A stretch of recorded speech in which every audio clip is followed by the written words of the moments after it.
In the name of Allah, the most beneficent and most merciful. Assalamu alaikum viewers, my name is Ziram Jabbar. I would like to welcome you in chemistry class. In our last lecture, we discussed about separation techniques and we discussed filtration and sublimation. In our today's lecture, we will discuss one more separation technique known as crystallization. What is crystallization? Crystallization is the process in which a substance is purified by converting it into crystal. In crystallization, a solid substance is obtained from a solution by increasing concentration of solute above the saturation point and excess amount of solid separate out in form of crystals. Crystallization is the process in which a solid separated from solution by increasing the concentration of that solid above the saturation point and excess amount of it separate out in form of crystals. Crystallization based upon principle that a substance should be highly soluble at high temperature and is less soluble at low temperature. We form a supersaturated solution of substance at high temperature, and when we cool the substance, then this solid separate out in form of crystals. To do the process of crystallization, there are certain steps which to be fulfilled. First of all, we select a solvent. After that, form supersaturated solution. When we form supersaturated solution, then if there is any solid impurity, then filtration should be done. After that, if there is some colored particle, then there is need of decolorization of this color. After that, cooling done for formation of crystals. When crystals are formed, then crystals are collected. After collection of crystals are dried. Now we will discuss these steps one by one. First step is the choice of solvent. There is a need to choose a solvent, and solvent is chosen on hit and trial basis. Hit and trial we try a number of solvents and select the most suitable one. And how we come to know that this solvent is most suitable? To select a solvent, there are certain characters a solvent should possess. There is some characteristics of an ideal solvent. Number 1, an ideal solvent dissolves large amount of solute at high temperature and minimum amount of solute at low temperature. And this solvent doesn't react with the solute. It only dissolves the solute but not chemically react with solute. And it doesn't dissolve impurities. Impurities should remain insoluble. And this solvent also form crystals. Solvent should be inexpensive and easy to use, and we can remove this solvent easily when crystals are formed.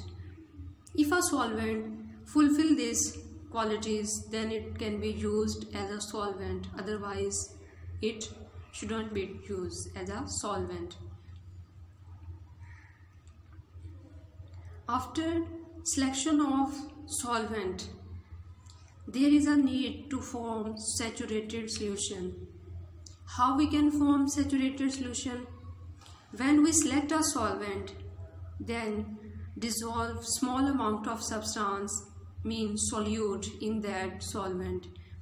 When this amount is dissolved, then add more substance.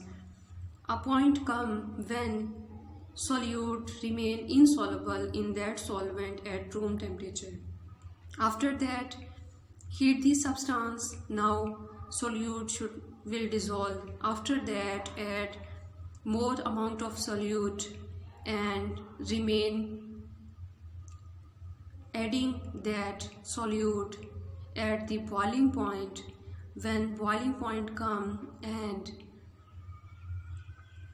some amount of solute remain insoluble, then stop heating the solution. This is the saturated solution. After forming a saturated solution, come to the next part, that if there is some insoluble impurities present in saturated solution, then filter the hot saturated solution. Filter hot saturated solution. Solution should remain hot, because if saturated solution is cool, then it forms crystals. That's why filter the hot solution. And in some cases, to prevent crystallization, we use wet funnel with hot water bath. As you can see, if there is some insoluble solid impurity, then it remains on filter paper and a clear solution is obtained in beaker, which is hot. After that, hot saturated solution is cooled, and cooling should be done at moderate rate, because if cooling process is very slow, then crystals are of bigger size, and if we done fast cooling, then crystals are formed in powdered form. But if we done moderate cooling, then size of crystals is moderate. Bigger crystals also retain solvent, and powder size crystals cannot be filtered. It passes through the pores of filter paper. That's why cooling should be done at moderate rate, so that we can purify the substance easily. When crystals are formed, then there is need to separate the crystals to obtain crystals. For this process, we do the process of filtration. When we done filtration process, then solid crystals remained on filter paper, while the mother liquor is obtained in cash basin as a filtrate. From this filtrate, some more crystals are recovered by using cooling process again. After obtaining crystals by filtration process, press the filter cake with filter paper, so that if there is some solvent left behind in solid residue, then it should be drained out. After pressing, we done one more thing, that is washing. We wash the crystals with small portion of cold solvent, so that if there is some solid impurity present in crystals, then it can be removed easily. After washing, evaporation process is done. By evaporation process, we obtain fresh crystals, because mother liquor become more concentrated, and if there is some solid substance, then it can be obtained easily as crystals. After this process, sometime we repeat these above 4 steps to obtain one more fresh crop of crystals. After collecting the substance, now there is need to dry the crystals. There are various ways to dry the crystals. We can dry crystals by using filter paper, by using oven, and by using vacuum desiccators. How we can dry crystals by filter paper? When crystals are obtained, then these crystals are pressed with between several folds of filter paper. Mean crystals are pressed between folds of filter paper. These filter paper absorb solvent and crystals get dried. But this process have one disadvantage, that sometimes when we dry the crystals by pressing with filter paper, then some crystals are crushed down, and some filter paper fibers also contaminate the product. For this purpose, we use another drying technique. We can dry crystals by using oven. In this process, we dry the crystal by heating. But this also have disadvantage, that sometimes overheating decompose the crystals. So we use this process in rare cases, which we use this technique for those crystals which doesn't decompose on heating. So we use one more separation drying technique.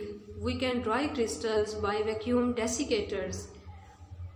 Vacuum desiccators use some drying agents like silica gel, calcium chloride and phosphorus pentoxide. We can dry crystals by vacuum desiccators. In this process, we subtract crystals over watch glass and kept these watch glass in vacuum desiccator. Then in vacuum desiccator, drying agents are present which absorb solvent molecules, and we obtain dry crystals. In some cases, after formation of supersaturated solution, we have to perform one more step to remove colored particles. Because in some cases, when we form a saturated solution, then this saturated solution have some colored suspend particles, and these colored suspend particles should have to be removed. To remove such colored particles, we boil our saturated solution with animal charcoal. This animal charcoal absorbed colored particles on its surface.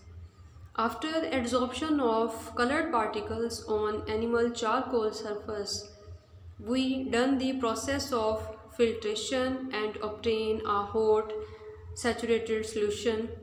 In this hot saturated solution, we perform the process of cooling and drying of crystals and obtain pure crystals of our desired substance. I hope you understand this process of crystallization.